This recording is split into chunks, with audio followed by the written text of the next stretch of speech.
Hello everybody, Las Vegas Collectibles. My name is Jonathan.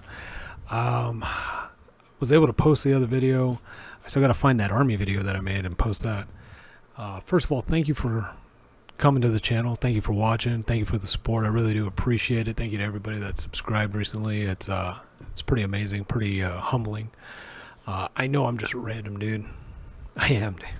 I'm a straight up Timmy. I joined this whole collectible world as far as selling goes just about a year ago. So I don't know if there's a term yet. I don't know if somebody's in the hobby made a video about this, but I'm a COVID birthed dealer, right? Like at some point in time, we're going to look back and see all these people that started selling during the pandemic because everybody was just making money. And there's going to be a term. I don't know what that term's going to be, but I don't know.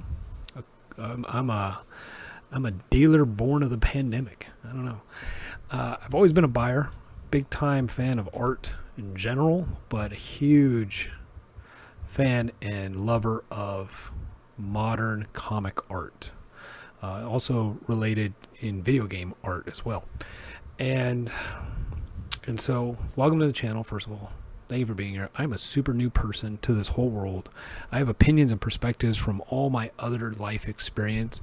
So now that I'm in this world and I'm learning and I'm educating myself, trying to, I have a lot of filters from all my other experiences. And so this channel is all about my weird perspective on things, but want to be 100% transparent. Look, I've bought comic books for a long time. I have Timmy mindset for a lot of things because I'm from outside of the collectible world, really. And I'm new to being a dealer. Okay, so just letting you know who I am and what I'm about. I'm about sharing my perspective, sharing my experience, and sharing my journey as I continue going down this. I mean, I won't be going anywhere for a while. I'm a retired veteran. Like I'll be doing this until I die from some random disease related to some vaccines they gave me in the military, right? So I wish you guys nothing but the best, and I hope to earn you subscribing and supporting the channel. Really appreciate it. So today I posted a video earlier about opening CGC boxes. I got some more, so I'm going to open a couple more. And while I was doing my last video, I started doing a little research on the books that I opened up, and that, I sold a few more books, and I'm looking at these books and I love them. I love comic art. And so one of the books that I just sold, hold on, this one, the dude offered me, I don't know, like 45 bucks, I want to say it was. And like, I don't need to sell the books, but I like selling the books, and I like helping people get cool items for lowest prices possible. And I think I get more enjoyment out of selling somebody something at the lowest price on eBay compared to everybody else, because I know somebody's getting something that they can't get anywhere else for that price. You know what I mean? Like, it's just, there's something really rewarding. I like serving other people. So I sold them this. This is the new Venom Lethal Protector that came out earlier this year. This is Bill Sienkiewicz. This is his cover, and he just looks like a pure nightmare. It's like if you were to have a nightmare about Venom, this is what he would look like. It's got that Venom label up there, 9.8. I ended up accepting his second offer at 50 bucks. But the reason I turned it down at 45 was because I went over and I grabbed the book out of my boxes, and I was like, I love this book so much. And I was like, I can't do it for 45. And I said no. And what motivated me even talking about this was there's been a lot of people talking about vintage sports cards or vintage grails for comic books, like Golden Age, Silver Age. A lot of people talking about vintage, what was the other thing? So this, sports cards. Oh, what was the other thing? So I have some memory issues too, by the way, with my medicine especially, but also my disorders. Um, wow, for the life of me, I can't remember what the third thing was. But anyways, everybody's talking about buying like older stuff now. And I was like, I'm not a fan of a lot of the old stuff. It doesn't connect with me. It doesn't. And I'm a child. I was born in the 80s. I grew up with comic books, sports cards, and Marvel cards, and all that stuff, and DC cards and everything. Through the 90s and the early 2000s.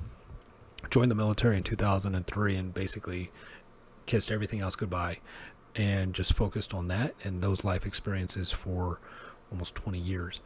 And then I came back into this world because these were the things that gave me happiness. And trust me, after my experiences in life, I was looking for some happiness. And so I was chasing that nostalgia. And when I chase nostalgia, I do not care about Amazing Spider-Man 15. Huge book, big grail for a lot of people. ASM number one, freaking Hulk 181. Golden Age comic books about like Flash Gordon or something. I don't even know if that's even accurate, or if that's Silver Age, whatever. I do have a connection to Conan, Red Sonja, and stuff like that. But like, I don't know about you. If you are in your mid 30s, maybe lower 40s, do you have a connection to all those old things? Vintage basketball, vintage football. I have zero memories of any athlete pre-Michael Jordan. I don't. When I was a kid, and I even collected sports cards and stuff, I was just collecting Jordans, and I was collecting like, God, that's all I can even remember was just Jordans. Magic Johnson, Robert Ory, like a lot of the I grew up in LA, so a lot of the Lakers, James Worthy, and Vlade Divac being a flopper. So I have no connection with vintage. And everybody's talking about buy vintage, buy the classics, buy the gradeds, buy the grails, buy all this stuff. And I'm like, no. And maybe I'm being a Timmy. Like, seriously, maybe I'm being a Timmy. Even with, Magic the Gathering, buying vintage Magic the Gathering stuff. Some of that I do actually have memories with. I remember opening the initial release of Pokemon with my friend. And we were in high school. We were total nerds. And like, we were ashamed of ourselves. But we were playing in his kitchen. Same thing with Magic the Gathering. Like, I do have some nostalgia to the original Magic the Gathering and original Pokemon stuff. All the new Pokemon stuff I have no connection with. None. Anyways, so everybody's saying buy vintage. But I want, and I'm going to do other videos about this, I want you, as an individual human being with a brain of your own, to think about what vintage is in 20 years. Even think about music, right? Think about music. I grew up in a house with my grandparents, and they listened to big band music, if you know what big band is. And I love it. I absolutely love it. I watched nothing but the Beverly Hillbillies and Andy Griffith and all black and white TV. When I was a kid, I asked my mom what life was like in black and white, because I was so exposed to black and white TV. That's all we would ever watch. I didn't, like, my brain as a child was that the whole world was black and white. Like, so I have nostalgia to some things that are previous to my generation, right? Big band music, all the black and white TV stuff, black and white movies. So I have some connection, but like, do you? Like, if you're in your mid 30s to mid 40s, do you have a connection? If you're in your 20s, do you have a connection to vintage baseball, vintage, like, if you heard Benny Hill, if you heard just any of that old music, would you give a crap? And we're not even talking about like 100 years ago. Well, are we talking about 100 years ago? Maybe. What year is it? No. But like, think about just 20 years. Think about like 2000. Do you have memories of that? Do you? And then in 20 years from now, are you going to be chasing those memories? Or are you going to be chasing what's going on now? So really, really try to get that perspective of, just because everybody says buy vintage, does it really make sense for you? Like if you're 16 years old, in 20 years you'll be 36, you'll be close to my age. So you'll be chasing the things where you're making memories now. And maybe you're making memories of chasing Michael Jordan cards. Maybe you're making memories of chasing vintage hockey cards, whatever it is. So maybe it does make sense for you to buy vintage because you'll have nostalgia of this time. So I don't know the answer to this. But for me, the answer is no. I don't give a crap about any vintage sports cards. I don't give a crap about the majority of vintage, like Marvel cards and stuff like that. I just don't. I don't care. None of it looks good. None of it to me is worth a dime. I wouldn't give you a nickel. I would give you a nickel to walk away from me. Get the hell away from me with that crap. But this stuff, which I have up on the screen, this modern art. So this is Red Sonja. So I have a Hell Sonja #1 that I opened yesterday. It is, I know I saw it on here somewhere. It's this book right here. This tint, red and green tint on the top right, top left of your screen. I don't know if it's top right or top left of you, but this is a Lucio Perillo incentive variant, 1 out of 21, and it's 1 out of 20 ultraviolet. And I have it in a 9.8. And so I was like looking up like different things. Like, this is beautiful to me. I know that's not beautiful to everybody, but to me it's beautiful. And this is all modern art. You know, where some of it is even CGI or some kind of digital art, you know, and like, I think it's beautiful. But a lot of people are saying that this stuff is trash. And I get that. Look, I got old man syndrome for days. You know, get off my lawn, turn down the music. I get it. And I know this isn't the art, like, this isn't the art that Jack Kirby would draw. No, thank God. I love a lot of Jack Kirby stuff. Don't get me wrong. But if we were still drawing in the same way, that's crazy. Of course we're going to evolve. Of course things are going to change. So anyways, those are my 2 cents on that. Don't buy vintage just because everybody's telling you to buy vintage. And think about what vintage is in 20 years. In 20 years, this is vintage. I don't know, maybe the word vintage means exactly 50 years from now or something, but buy what you love, don't get me wrong, but also buy with the intent that in the future it won't mean the same thing. Oh, does this not have tape on it? Let's open some CGC boxes. There we go. Alright, we got a couple boxes. We got one light one and one heavy one again. So I don't know if this is going to be a raw book situation where it was a pre-screen and it got kicked back because it wasn't at least a 9.6.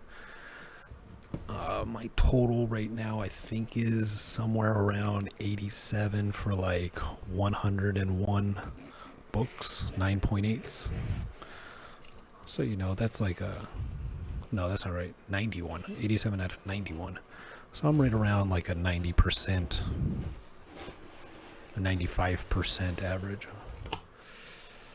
Trying to go quietly because of the baby.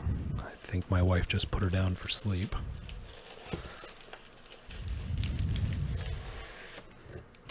Oh, that's way too loud.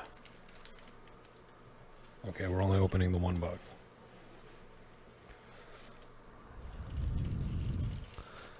She will be pissed at me if I wake up that baby. Well, it was a lighter box, but it wasn't light enough to be raw, it looks like. Looks like we got a graded book in here.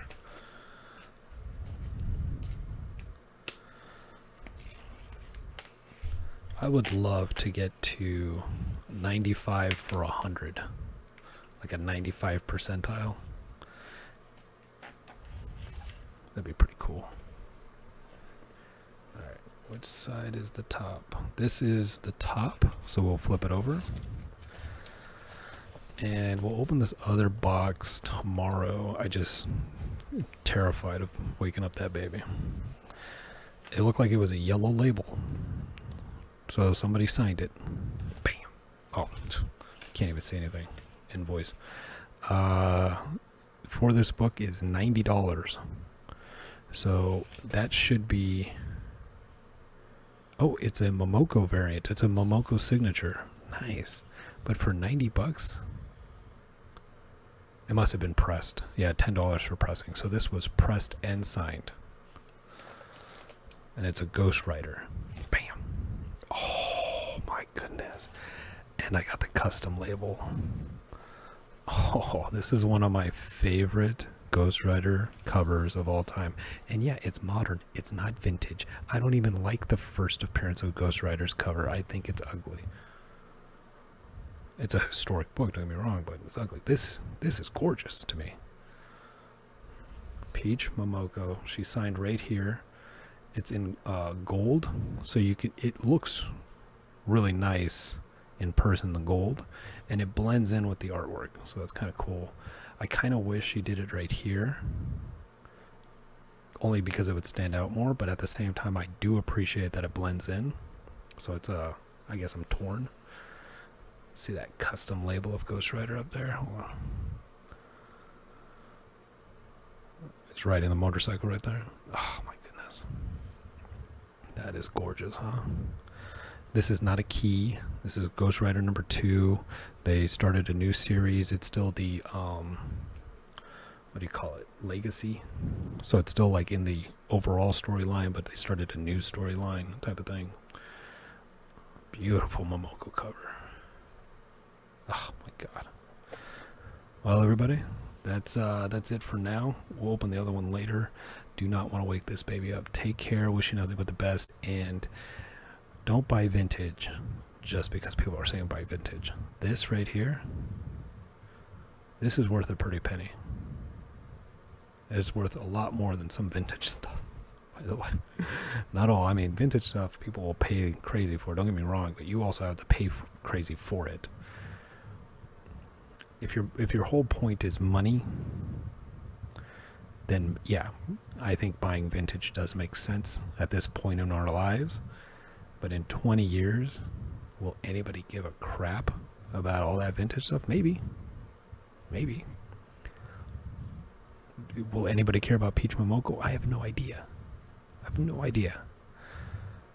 But to me, this is freaking beautiful. Take care, everybody.